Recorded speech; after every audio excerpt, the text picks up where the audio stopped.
Okay, hi everyone, mga ka-daily good vibes at special po ngayon to.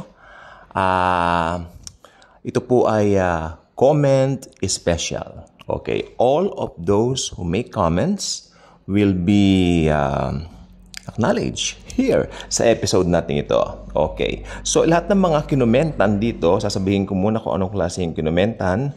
Tapos, I will, I will answer to. May nag-comment po rito sa post na ganito ang anyo ni Satanas bago siya magrebelde kay Jesus. Okay, it's only posted this morning. It was only posted this morning.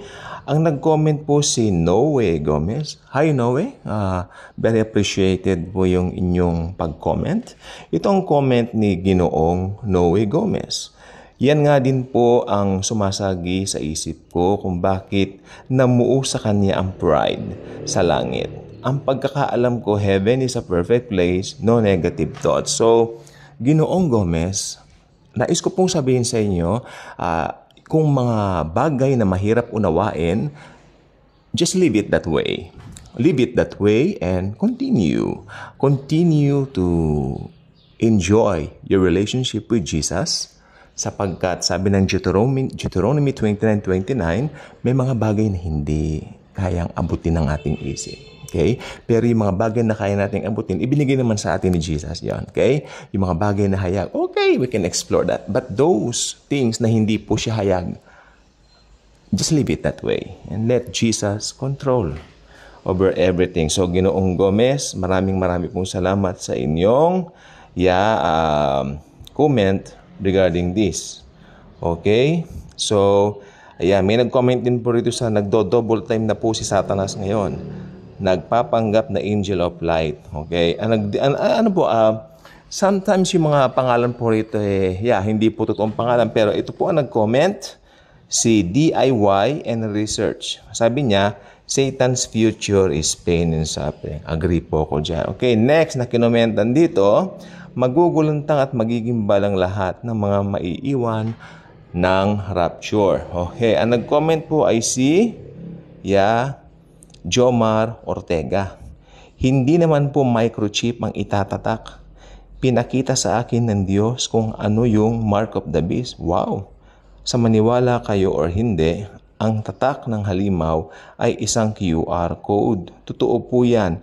Pinakita sa akin ng Lord sa panaginip ko. So, he's claiming that he's got some dreams and that dream contains some messages from the Lord Jesus. At ang sabi niya, QR daw ang gagamitin. So, maybe, wala naman na tayo dito Pero sabi nila, microchips, kasi ang QR po ngayon mas ginagamit po. So, possible po yan. Okay? So, yan po yung mga nag-comment dito. Ito pong gusto ko sabihin.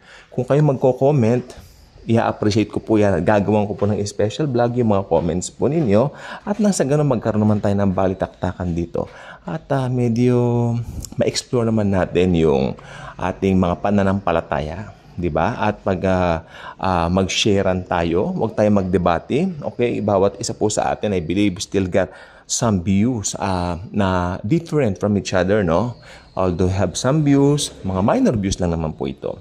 Actually, eschatology is has nothing to do with our salvation. Kung totoo ito po naman ay pwede natin pagbahaginan kung ano man yung ating mga pananampalataya. Huwag lang pong gagalawin talaga yung main doctrine, okay, like salvation by grace. Samantalang, yan po ay napakamahalaga at napaka-importante na hindi kailangan pakilaman yan, no? Salvation is Jesus alone.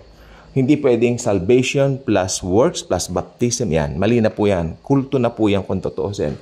At ito pong mga nagko-comment, ina-appreciate ko po kayo. Tatlo lang po nag-comment. So, tatlo lang pong binasa ko. Diba? Ngayon, the more maraming comment, mas marami. I mean, you know what? I will find some time to answer each of your comments. So, yan. Tapos na po tayo sa ating comment section at nagpapasalamat ulit ako sa mga nag-comment sa atin. Ginoong Noe Gomez. Si Ginoong Noe Gomez. Tapos si DIY and Research.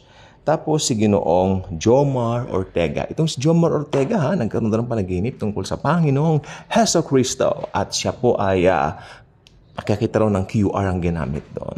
Okay? Yan po ang ating comment section for now. Na in-appreciate ko po kayo. So, hanggang sa susunod, bye-bye. Thank you, Jesus. Hallelujah.